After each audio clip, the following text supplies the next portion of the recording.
Hello everyone, welcome to my YouTube channel. कैसे हो आप सब? होप आप सब बढ़िया होंगे और अपनी प्रिपरेशन बहुत अच्छे से कर रहे होंगे। अगर आप सीजीएल की प्रिपरेशन कर रहे हैं तो आपको पता ही होगा कि वोकैब कितनी इंपॉर्टेंट है हमारे लिए, प्रीलिम्स और मेंस दोनों के लिए।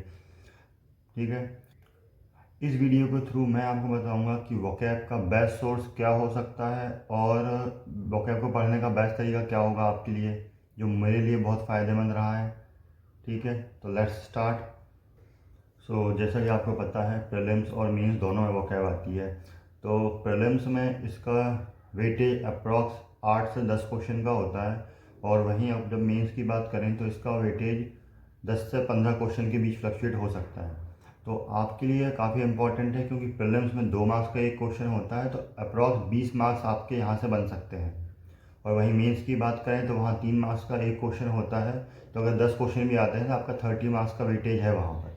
तो वोकैब को आप इग्नोर नहीं कर सकते। और सिर्फ इतना ही नहीं, वोकैब क्लोज टेस्ट, उसके अलावा अपना कॉम्प्रिहेंशन, ये दोनों में भी यूज़फुल होता है, क्योंकि कई बार क्लोज टेस्ट वोकैब बेस्ड जब आता है तो वहाँ नंबर ऑफ क्वेश्चंस बढ़ जाते हैं। ठीक है, तो best source of vocab can be black book and समुद्र मंथन। ब्लैक बुक में सारे प्रीवियस ईयर वोकैब इंक्लूडेड है और टाइम टू टाइम अपडेट होते रहती है। उसके बाद आते हैं समुद्र मंथन में। समुद्र मंथन रानी मैम चलाती हैं, जिसमें वो पूरे प्रीवियस ईयर वोकैब को अच्छे से नेमोनिक के थ्रू याद करवाती हैं, वो जो कि काफ़ी बेनिफिशियल होता है। ठीक है, तो ये दो आपके बेस्ट सोर्स हो सकते हैं, क्योंकि ये दोनों ने मुझे काफ़ी हेल्प की है मेरी प्रिपरेशन के दौरान। वोकैब को याद करने का बेस्ट तरीका है मल्टीपल रिवीजन्स। और वो कैसे होगा? तो उसके लिए देखिए, सबसे पहले आपके पास अगर ब्लैक बुक है तो आप फर्स्ट पेज से स्टार्ट कीजिए और डेली 100 का टारगेट कर लें या फिर 50 का, जिसमें आप कंफर्टेबल हों। तो इसी ऑर्डर में आप कंटिन्यू करें। जैसे फर्स्ट डे आपने 101 वर्ड्स पढ़े हैं, नेक्स्ट डे 101 वर्ड्स, उसके नेक्स्ट डे 100 वर्ड, ऐसे करके आपके 10 से 15 दिन में अप्रॉक्स आपके पूरे 1 वर्ड्स कंप्लीट हो जाएंगे।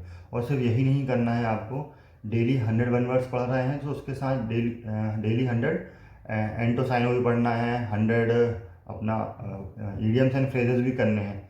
तो इससे क्या होगा कि आपका एक साइक्लिक ऑर्डर में चलते रहेगा, और जिस दिन ये सारी चीज़ें कंप्लीट हो जाए वहाँ वापस फर्स्ट पेज पे आ जाना है अपन को।